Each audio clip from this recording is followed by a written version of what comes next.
of studies that shows the relationship about animal welfare practices and productions. And when you implement a program in animal welfare, all your productivity goes straight up.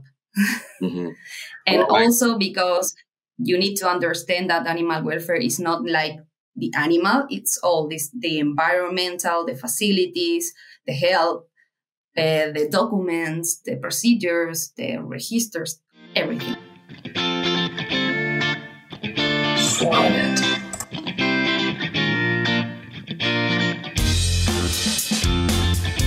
Hello and welcome back to the Swine show. Here, my name is Daniel Linhares, and we are going to talk about welfare, what it means, how to measure, and why should you care about it. And for that conversation, I have here María Verónica Grez, and she'll introduce herself in a bit. But wanted to say that I'm excited about this topic and excited to learn here about welfare with you all. So, Maria, welcome to the show, and it would be great if you could introduce yourself to the group and talk a little bit about your background, your professional academic background. Okay, thank you, Daniel. It is a pleasure to be here with you talking about animal welfare. I am a veterinary from. I get my title in Santiago, Chile. I live here in Santiago, Chile, in South America. I work for many years in dog behaviors and things like that, and some selling things. But in 2015, I entered to the Master of Ethology and Animal Welfare, and I make like a change in my professional life. So now I work in training, assessment, consulting, and some services that we are going to talk about later in animal welfare for farming animals. Okay, so specifically to farm animals. Yes, all the productive animals. Yeah, that's great. And so we talk about sometimes welfare, sometimes animal well-being. Is there a difference, and which term should we use? I think there are difference, but animal welfare is like the major thing. You can search the correct or the proper definition online, but is the mental state and the health and all the things that you must have to raise, transport and slaughter animals with these concepts and all the info that animal welfare give you, because it's a science. And I think that the well-being is how is that animals inside your systems. For example, the mental state, or if you use some enrichment things, or the groups, or can you handle all those things? And of course, we're not in their head, so we don't know their mental state, but we can observe their behavior, right? And so is welfare a more appropriate thing, because we're just observing them and making judgments on how they are in general? Yes, I think if you sell like a product, if it is like for the well-being of the animals, but if you are like a specialist or a producer, you have to talk about animal welfare. Okay, and how can we be better educated about it? I know that you work with a certification in welfare program in Latin America. Can you talk about it for us? Yes, well, a little more info about that. In my vet school, I didn't get like an official study of animal welfare. That's why I think all the vets, sorry if somebody thinks different, must to have a master or something like that, because you need to have all the basic info or concepts that you are going to use with your clients. And with that, I think not only the specialists must have this info. So all the people who works at the farms, at transport and slaughterhouse must have it too. Can be the basics, but you need to understand what is animal welfare, why is important, and what is your responsibilities there as an employee. Mm-hmm. Feed is a fomite for swine viruses, and studies have shown that specific ingredients matrices can enhance virus survival. Preventing virus transmissions through contaminated feed is achievable with proper protocols in place. Preventing ASF infection with the 3500 sow operation can save an operation's $60.5 million. Feed sanitation ensures that clean feed moves throughout feed production and remains pathogen-free until consumption. Both Terminate and Thineo have been evaluated against viruses and found to be effective in reducing the viral load in feed and preventing clinical disease. Contact a clean feed expert to learn more today. And in general terms, why should we care? Why should employees, why should caretakers, why should supervisors and veterinarians, why should everybody care about welfare? Because it's the correct way to raise animals. Mm-hmm. There are lots of studies that shows the relationship about animal welfare practices and productions. And when you implement a program in animal welfare, all your productivity goes straight up. Mm-hmm. And also because you need to understand that animal welfare is not like the animal, it's all this, the environmental, the facilities, the health, the documents, the procedures, the registers, everything. Mm-hmm. Oh, I like your answer when you say, well, it does increase productivity, but we do it because it's the right thing to do. Yes. So going back to the certification in welfare program, what's the target public audience for that program? Who should consider enrolling into that program? Everyone who produce animals for meat. So we work with cattle, dairy, lion hens, broiler, pigs, goats, sheep. Food animal people in general? Yes. Mm-hmm. And mostly we work in farms, transport, and slaughterhouse. We have to see all the chain. Okay, so it includes everything from the farm all the way to transporting the pigs or the animals in that case, right, to the end. Yes. All right. And so what should people expect from that program? What are they going to learn about, and what are some of the outcomes of the program? I think there is like a scare of the producers when you call it like, I am an animal welfare specialist, because they get like, oh, you are going to, I don't know, make me waste money or things like that. But we have like a complete package in 5 steps that includes the pre-audit, the training of all of the employees, the official audits, the support, and the use of seal at last. So we sell like a complete package of services for the companies that want to make the things better with us, and we are going to give you that help for you. Okay. To better understand everything related to welfare. And and when we talk about welfare and we talk about science and applications and implementations and everything in between, is there a specific country that's ahead of the game, that's more innovative, that's more ahead in terms of either development or implementation?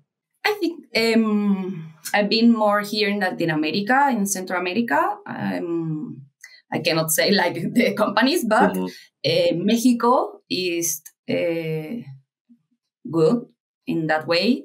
They are taking our certification, and they make this compromise not only with the animals, also with the employees, the customers, everyone.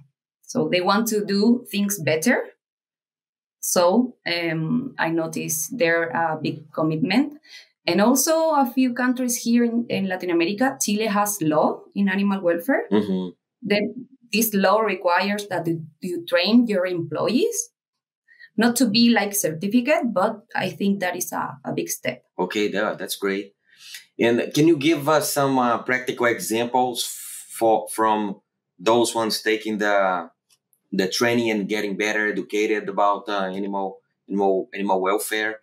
What are some practices that they implement? How do they do it differently? How do they advance I think the training is all.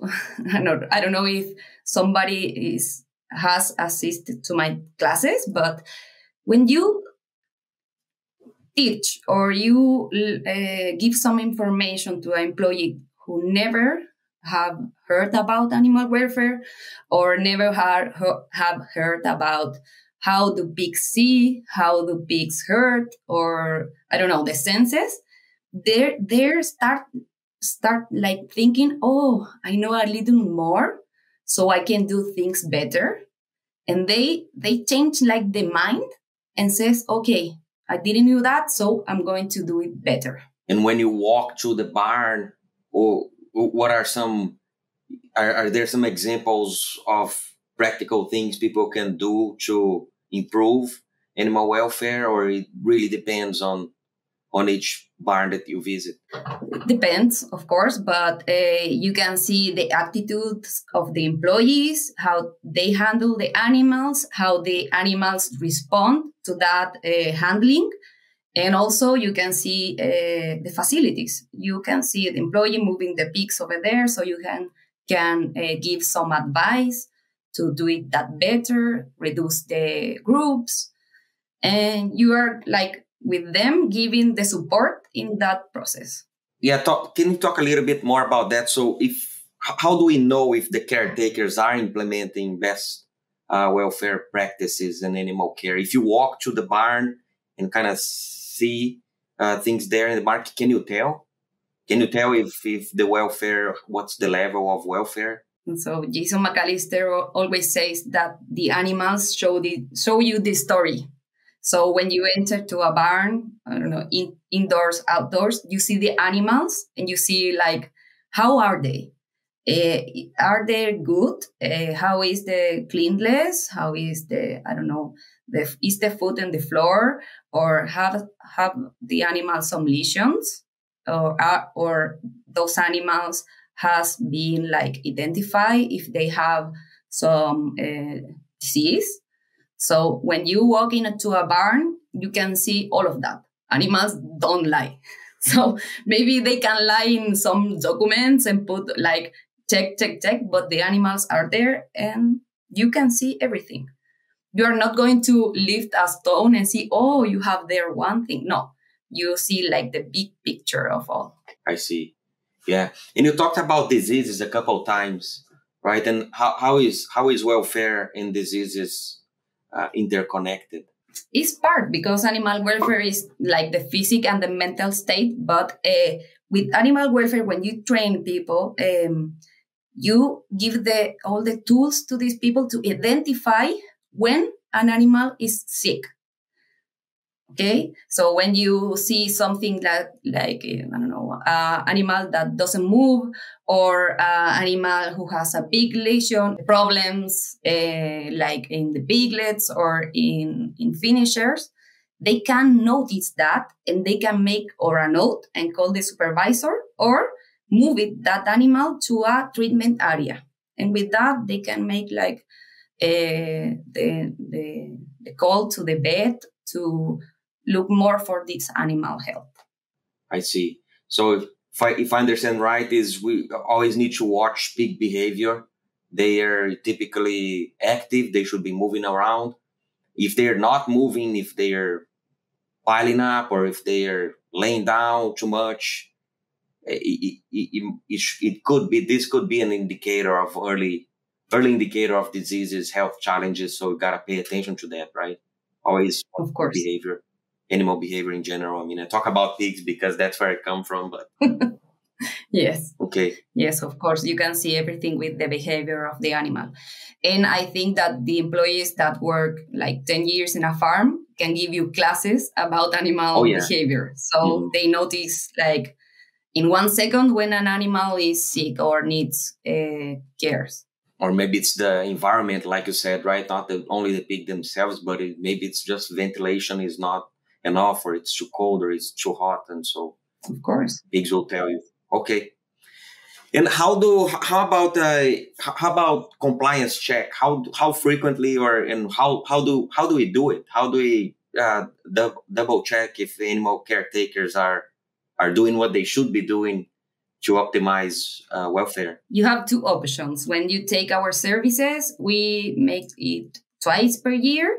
And also we train internal auditors from the company, so they can do this assessment or diagnosis many times per year. Okay, so they can, for example, we know that biosecurity is a major problem, so you cannot enter every day. But Right. As an internal auditor, you are inside the company. They can check, I don't know, twice or 3 per month, I don't know, and they can see the same as we see the animals, how are the feeders, if they have water in the drinkers, the infrastructure, all the unloading ramps. They can see everything and they can make like notes. And with that, you can like compare what the employee has and what this internal auditor has. And we can do it, of course, if any client doesn't want a certification, we make assessment and we give like a diagnosis of your status of animal welfare.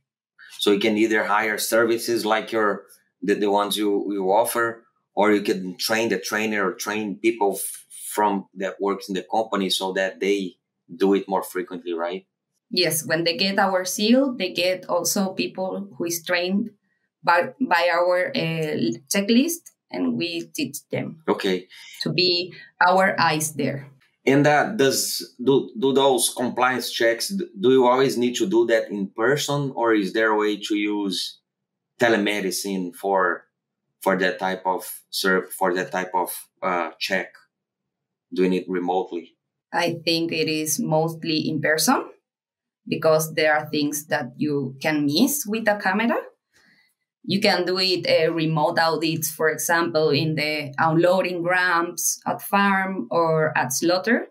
But in many places that could be not work.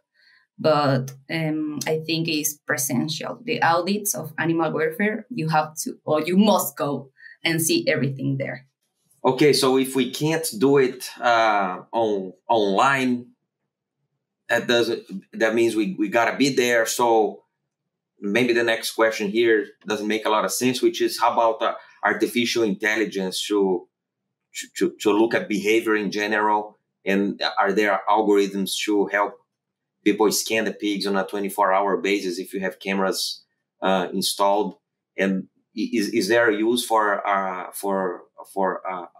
animal well-being check using AI? Yes, I think the future is AI and farming precision sensors and monitors and all of those things.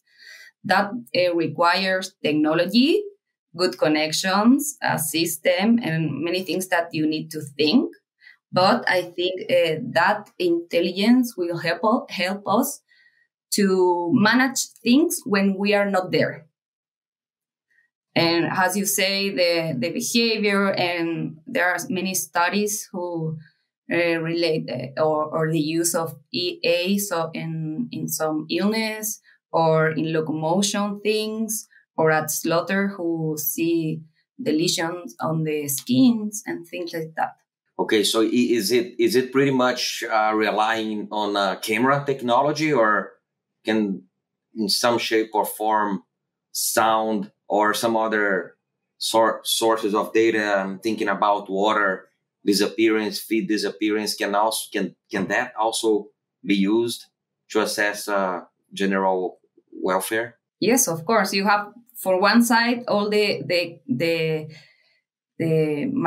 microphones, the cameras, all the sensors to atmospheric control of some gases. You can manage the sound, the decibels, or the heat, or the temperature. And for the other side, you have the intelligence that you have, or you can use some algorithm. You can train this intelligence to see some or animals healthy, and you can show a sick animal, and this intelligence will give you those all the info that you train these computer things. Yeah, I was a few weeks ago visiting with a producer. He had some cameras in his barn. He didn't have any algorithm, but he would have a lot of sensors in their barn to capture things like you talk about, right? The barn temperature, the water consumption and everything, gases. And then he has cameras on the barn, but he was just making his own visual assessment. So in that case, like you said, if you have the technology, right, you don't necessarily need a fancy algorithm, but you can tell just by looking at the page, looking at the behavior, and then based on what he saw, he would just increase or decrease the barn temperature, ventilation, some other barn controls from the distance. Yes, of course. And you can do it that in your office. Mm-hmm. So you can have many of those cameras in different barns, and you can manage better your things. I think this technology will help us because I don't know how to say that, but the employees doesn't want to work at producing system or in farms. They want to be like TikTokers. I don't know, but the hands or the working employees, I think we need to support with this IA who is going to automatize some things. Like, I don't know, if you have curtains, it's going to open like automatically, or you can measure temperatures, humidity, and all of those things that you need to give or, yes, to provide the animals in each state of the production systems. And what I like about it is that if it's automated, the system can be working and monitoring the animals for you 24 hours, 7 days, right? So on a continuous fashion. So even for those, and there's a lot, right? You walk to barns, you see that people really like to see the pigs healthy, the animals healthy. They enjoy their work more if pigs are healthy. But they're just a number of hours per day, and then they have to move on to the next barn. They have to move on to the next thing. And so if you have those automated systems going on, it's a way to have your welfare and health and everything else check on a continuous fashion. That helps everybody, right? Of course, and you can provide info and you can manage that program with that info that you don't have before the camera. So I think it's an improvement. Mm-hmm. Do you work? Have you seen much of that use yet, or do you think it's producers implementing those sort of ongoing monitoring, or do you think it's more we're just in the start of this AI revolution and things are yet to happen? I work with companies who has remote video audits in many countries. It involves money, security, and things like that. But you can have an auditor. You can choose an hour per day, and you can see if the employees are following the procedures. And when you see something is not properly done or a sick animal or things, you have to take care. You call the manager, and he thought, okay, I'm going to watch right now. And he goes and see the problem. I suppose that technology, it's good for welfare, but also good for biosecurity and some other applications, right? Yes. And what else is coming up in the future, in the pipeline? You talked about the AI, it's coming, it's going to be the future. What else excites you as far as development in this area? I think technology is not going to replace us, but it's going to make our job easier. Mm-hmm. I think maybe it's like maybe a mix for improve the work or this internal audits thing in the barn or in some places, or help the employees to, I don't know, let them know when a problem is happening. But I think the tech is the thing that is coming in the future. I don't know if everybody can use it, but I think it's going to improve the management and, of course, animal welfare. We just gotta be measuring more and more, right, closely and continuously, as opposed to once in a while and quickly. Yes, and I've read many studies that shows that this tech can help to the transparency with the customers Oh yeah, and the clients. So I think it would be great, but we'll see how is that working. and how can you how can you help, or how can people take more advantage of you? What are the types of services or trainings that you offer? You want to talk a little bit more about that to the Okay. audience? Yes. I work in Cloverleaf Animal Welfare Systems. We are a company that make assessment, consulting, diagnosis, trainings in animal welfare, but any kind. If you want farm, transport, slaughter, and in every level. So if you want for employees to that handles animal, okay, we are going to use a language with them, and we are going to increase that language. I don't know, or technical words from the bottom to the top. So we train, and mostly I like that our customers send me pictures of their systems, so I can teach them with their proper things, or their barns, or the alleys, or the animals, so they can implement all those theoretical things in their place, the workplace. Sorry, so it's more tailored to their own reality. Yes, they like that. Okay. They're like, oh, okay, this is my barn. I don't know. You give like new eyes to see the things that they never like notice. Mm-hmm. And we also do this certification with a program called Certified Care. So we give like this 5-step program to get finally your seal. But we like make a year work with them for all of those steps that I told you: audit, pre-audit, training, continuous assessment, and the seal. All right. No, thank you. I'm sure that the listeners will want to reach out to you to take advantage of that training, those training opportunities. Is there a point you'd like to emphasize to our audience? I think that if you are like a producer, you don't have to be scared about us, of animal welfare specialists. Mm-hmm. We are going to help you, because animal welfare is a science who was like made, or there are lots of years of studies that if you do this, your animals will be better and you improve your production. So many people think that you have to change everything and rebuild. No, you can use all things if your animals are okay. But people must like forget the scared and take a chance with us.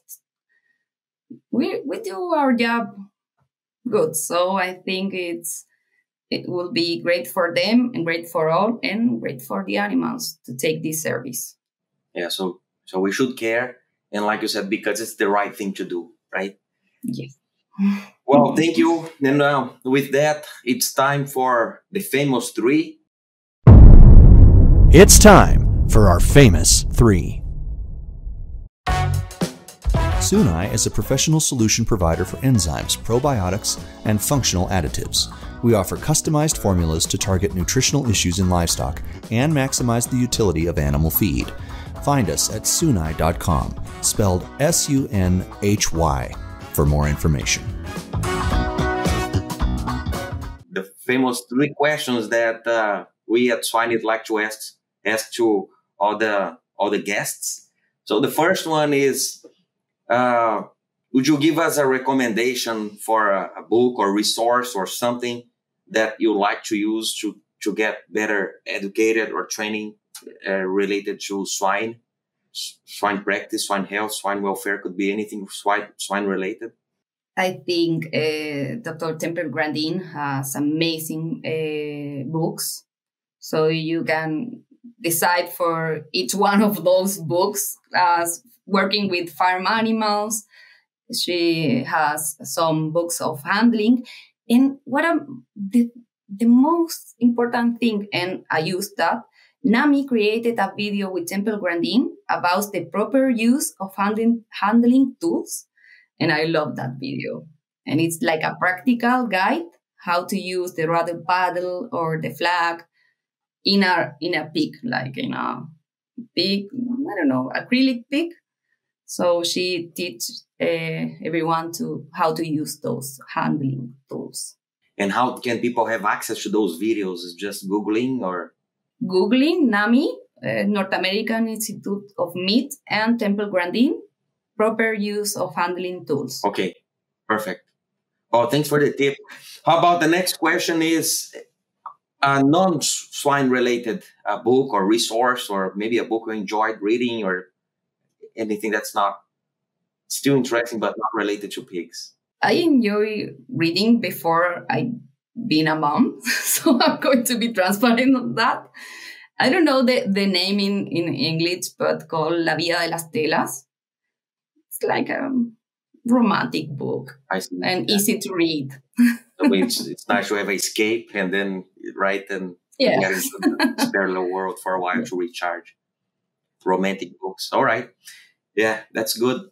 And how about, well, you travel and you have a lot of clients and you see a lot of different people. In your idea, what differentiates successful people from those that are not? Take a chance. I don't know. There are people who stay still and don't do anything else. You have to look out for the thing that you want and be the best. And you have to make research and train yourself. So I think you have to go there and give all the best of you. Don't sit and wait, right? Go study, go do something, and go train yourself. And that's a good advice. Yes. All right. With that, that's all about it. What we had for today. I hope you all enjoy the show, and guess we'll see you next time. Thank you again for joining us. Thank you so much. Bye-bye.